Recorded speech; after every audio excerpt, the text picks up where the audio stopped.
Yes, isang magandang araw po sa ulit sa inyong lahat and welcome back sa panibagong video po natin ngayong araw po ng Martes, November 24, 2020. So oras natin no, nasa alas 2 na po ng hapon and ito tayo sa loob po no, ng perimeter fence and vertical garden wall dito po sa may Loton area. So ito na po ang hitsura niya ngayon no. Sa loob po ito no nung vertical garden wall dito po sa may Loton area. Yan, so inuumpisahan na nila. Actually ongoing na no yung pagsasayos dito para maging park itong area na ito. And andyan din yung yung ginagawa ngayon na cafeteria dito po sa loob nitong Loton Park. So ayan, naglalatag na po sila ng mga bricks para sa magiging walkway dito. Ayan din yung mga Carabao grass, unti-unti na pong nilalatag. So yan po yung kalsada no, papunta po yan ng Santa Cruz. So sa kabila yan, yung nakikita nyo yung kulay puti na yan, yan po ang ongoing rin no, na pagre-rehabilitate ng Metropolitan Theater.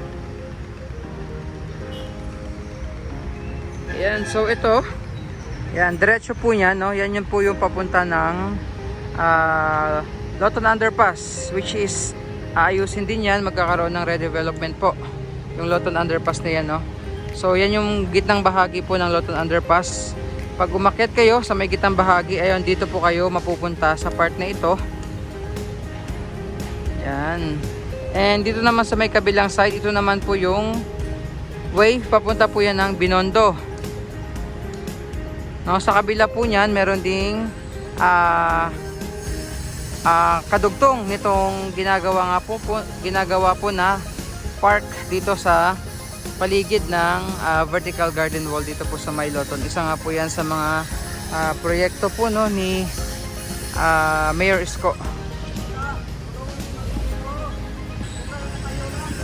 Yan, sa harapan natin, ayan yung Central Post Office. And silipin natin yung update po no, nung cafeteria na ginagawa dito. Actually, itong part na ito, before no, parang siya, maraming mga nakatambak po dito ng mga sasakyan. Pero ngayon no, na-clear na po. Yan, unti-unti nang kini-clear para nga maging talagang isang park na ang lugar na ito dito po sa may Loton. Yan, so puspusan ng ating mga kawani, mga contractors, mga taga-engineering para nga po dito sa ginagawang proyektong ito. So ayan po yung cafeteria na gagawin po dito. Yan na po na yung update ngayon. So unti-unti na rin po nabubuo. And then yung pinaka walkway po no, yan, patuloy yung paglalatag ng mga bricks, yan, mga paver blocks para dito sa ginagawang walkway. Sa paligid ng walkway, ayan yung mga Carabao grass.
So talaga no, ang ating gobyerno ngayon ng Maynila sa kabila ng dinadarasan nating pandemya, so tuloy pa rin yung mga proyekto po no.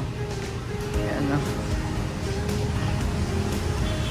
So mukhang magiging kagaya din ito po no, doon sa may Kartilya ng Katipunan. Yan. Pakaganda na yung walkway po dito. Mga bricks. Nilalakaran po natin no.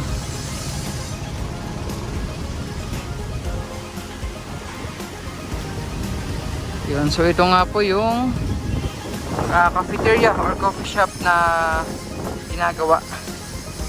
Yan, dito po sa may Lawton Park. And bilang finale nga po no, dito sa ginagawang vertical garden wall, paikot dito sa may Lawton area, ayan no, naikabit na rin yung mga pailaw. So maliban dyan sa harap niya na may nilagay na ilaw sa mismong wall, ito naman sa taas oh, ayan, kinabit na po. Yan, unti-unti yan ilalagay yung mga ilaw, mga pailaw po ng vertical garden wall po dito.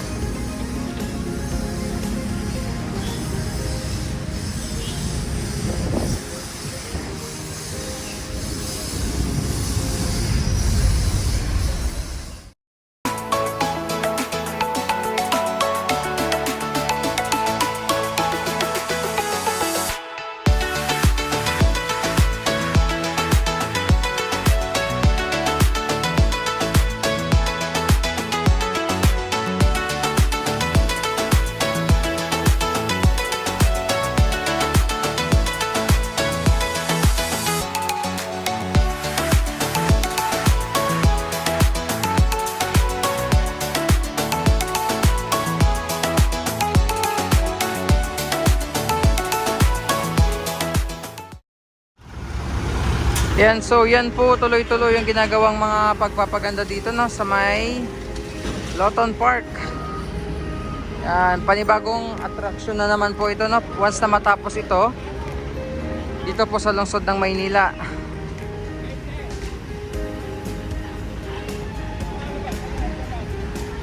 So meron tayong ano no, doon banda sa may City Hall, Kartilya ng Katipunan. Yan, tapos ito nga yung sunod. And baka by December daw po ito ang inauguration ng vertical garden wall, at syempre kasama na nga po itong ano, Lawton Park. Yan, talagang madaming mga proyektong dapat tayong abangan no, dito sa lungsod ng Maynila, of course with the leadership of our very own no, ang ating butihing mayor na si Yorme Isko Moreno at ang kanyang katuwang sa paglilingkod na si Vice Mayor Hani Lacuna Pangan. Yan, so maliban dito, ayan no, inaabangan din natin yung muling pagbubukas ng Metropolitan Theater. Yan, tuloy-tuloy yung pagpapaganda din po niyan ng Metropolitan Theater. So ngayon no, pinipinturahan na yung labas para sa muling pagbubukas din yan. Ayan no, so dito naman sa bahaging ito, ayan yung kalsada no, papunta yan ng Santa Cruz, Quiapo. Yan, so dito sa bahaging ito naman magkakaroon no, maglalagay ng CR.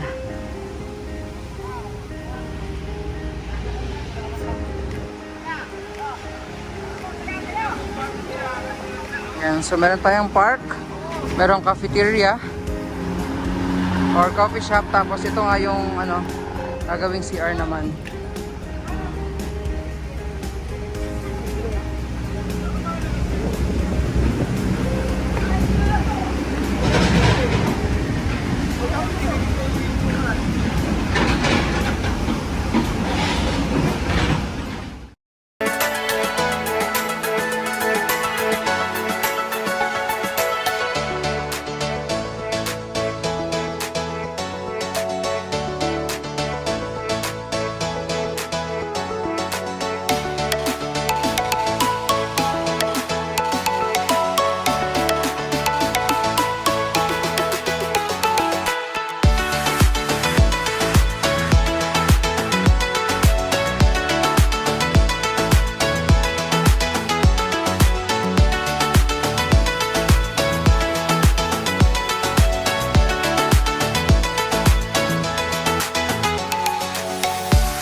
Yan, so yun nga, yan po yung isang side ng park, ginagawang park po dito no. So talagang malawak po itong area na ito kasi ito pa. Ayan. So puntahan natin itong kabilang bahagi ng ginagawang park. So ito oh. Ayan, ito pa po, kasama pa po ito. So naglagay na rin sila dito ng mga Carabao grass. Ayan, ganito po siya kalawak, no? And mga ayan.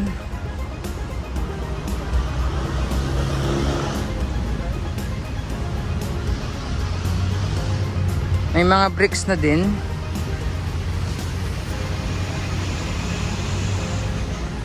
Ayan, so ganito po siya kalawak.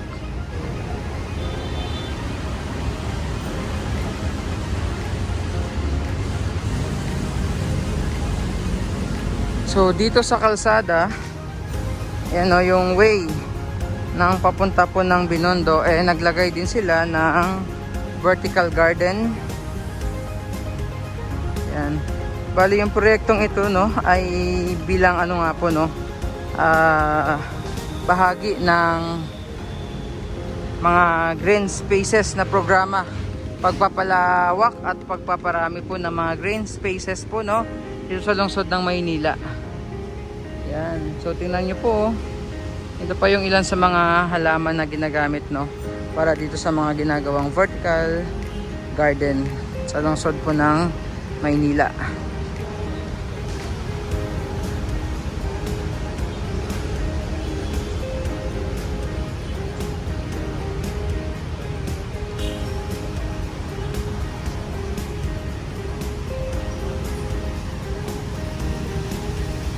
Ang ganda na yung vertical garden wall po dito, oh. Tingnan nyo po.